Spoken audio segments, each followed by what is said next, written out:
بسم الله الرحمن الرحيم. أهلا بحضراتكم مع الجديد في الغزل والنسيج. حضرتك في مصانع في الهند ما زالت بتعمل وبتشتغل وبتنتج من ماكينات قديمة، ماكينات من الستينات والسبعينات، لكنها بتنتج منتجات من خيوط وأقمشة وملابس جاهزة وجميع منتجات الغزل والنسيج اللي بتتصدر إلى جميع دول العالم، وبتدخل دخل عملة صعبة إلى الهند. في مصانع في ولايات كثيرة جدا أو محافظات كثيرة جدا في الهند ما زال بتشتغل على ماكينات المكوك القديم، وباللي بيشغلها معظمهم نساء. الأغلبية اللي بتعمل هناك نساء، لكنهن مخلصات في العمل. تعال شوف ماكينات تدوير ماسورة خيط اللحم اللي هي بتنتج أفضل أنواع التدوير بتاع الخيط اللي هيتركب على المكوك الخشبي. ولو دخلت مرحلة التحضيرات الأساسية لعملية السداء هتشوف ازاي مكنة الطلع القديمة ما زالت موجودة، ومكنة التسدية اليدوية او اللي بتشتغل بالموتور العادي ما زالت موجودة.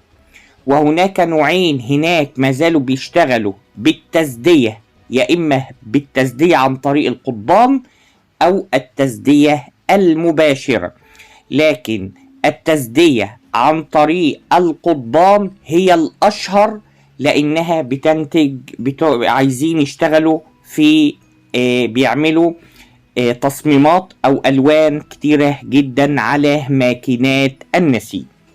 وما زال العامل أو المصنع الهندي عندما يدخل مصنعه أو يدخل متجره بينسى مشاكله ومشاكل البيت، وبينتج بإخلاص وبينتج بجودة عالية جدا، وبيحب مصنعه.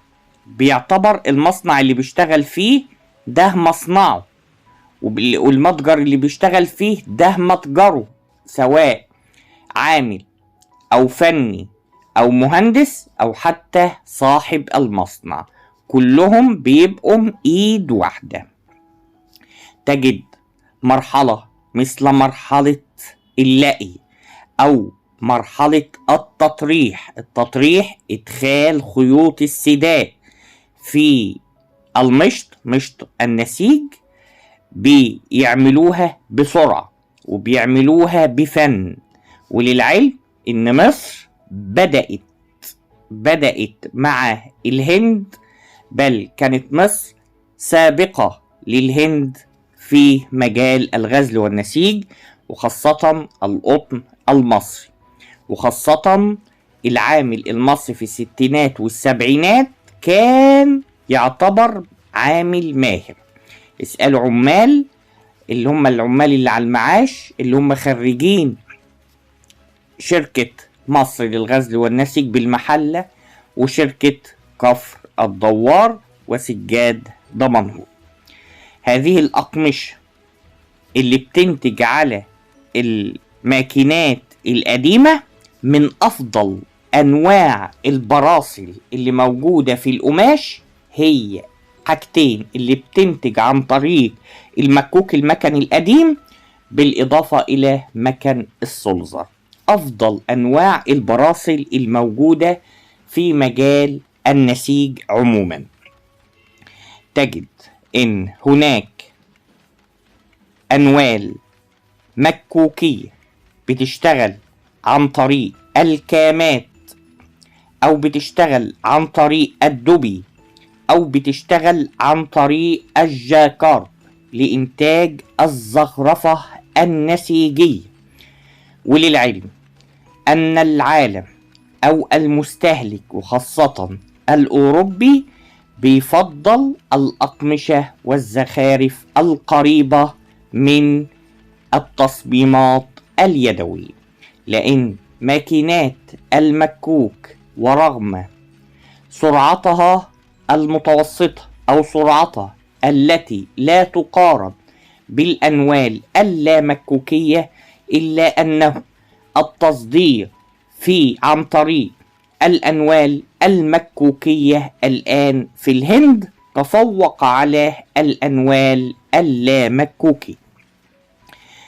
إذا رأيت أقمشة في المتجر وانت ما تعرفش هل هي من أنوال مكوكية أو أنوال لا مكوكية، ستختار بكل شعور الأقمشة المصنعة في الأنوال المكوكية. لذلك إن الهند متفوقة جدا الآن في مجال الغزل والنسيج. وليست الهند فقط، تعال شوف دولة الآن زي بنجلاديش اللي كانت العمال بيشتغلوا هنا في مصانع كتيرة جدا في مصر، من ضمنها مصانع أبو السباع، كان جايب عمال كتير جدا بنجلاديش. دولت عملوا مصانع ملابس جاهزة في بنجلاديش، ونجحوا إنهم يغزوا الأسواق الأوروبية والأسواق الأمريكية، وحصل عندهم نجاح فوق الممتاز في مجال تصدير الملابس الجاهزة. وظهرت العام الماضي 2023 دولة كمبوديا لتكون الحصان الأسود في عام 2023 في مجال تصدير الملابس الجاهزة. لذلك إن صناعة الغزل والنسيج هي صناعة تمرض، ولكنها صناعة لا تموت. ونتمنى أن ترجع أمجاد مصر في مجال الغزل والنسيج، يرجع المخلصين الذين يحبون العمل في هذا المجال.